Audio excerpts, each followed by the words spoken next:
Still on the topic of international community interventions, a recently released report by the International Crisis Group flagged issues of violence and security of the women in the North. Not surprisingly, the government has dismissed the contents of the report, which draws a link between militarization and security of the women. We find out more about these aspects, beginning with the general situation of violence against women in Sri Lanka from Women in Need, an organization that has long been working on the issue.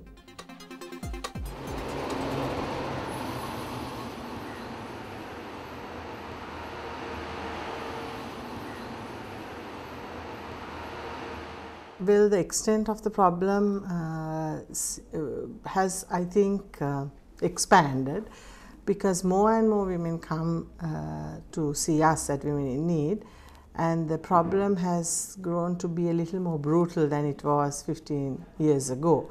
And it has domestic violence itself, which is the biggest form of violence against women, has been quite brutal and quite extensive. We have regional officers, so every year we have an increased number of victims coming forward for domestic rape and incest. So I would say that the problem has increased and the type of violence inflicted also has become a little more violent, and we see more and more women coming forward. There is a question as to questioning ourselves whether it is because of the numbers increasing or because of the awareness created. It might be both. It might be because more women are coming forward because there is a certain amount of awareness created about violence against women, and so people are coming forward to assert their rights. Plus, of course, I think the numbers also have increased. You read the papers, you read anything today, there's always a rape case or an incest case or abuse case every day, every single day, which is not so 15-20 years ago.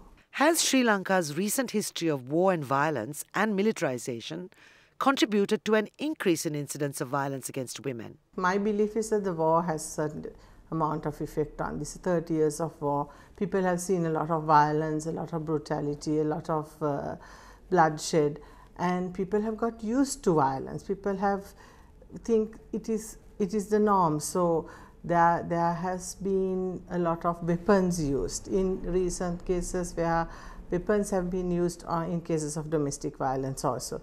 So I think the war has a toll on effects of lives of women and everybody. Lot of stress among the military, lot of stress among women. Border villagers had a lot of problems. So all those issues, I think, play a role in the violence increased. The International Crisis Group report of December 2011 highlights Sri Lanka women's insecurity in the north and east. How different are the problems faced by women in the north to others in the other parts of the country? Probably women in the north and east have more hardships and their security because they may be living in camps or single women, maybe that is an issue. But violence against women or domestic violence or rape is right around the country. There may be increased incidences in Jaffna in the north and the east, but we have been working in the north and east throughout the war and today. And we would say that the problem is around the country. I won't focus it only on the north. The issues may be different.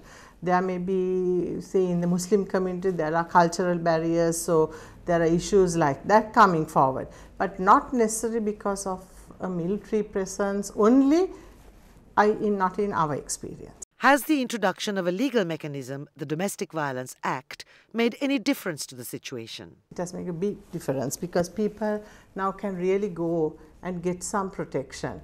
They can come forward. It's a protection order. The Domestic Violence Act actually carries a protection order for protection of the women subject to domestic violence. So that's a huge step because at least there is some mechanism of protection for the victims of domestic violence.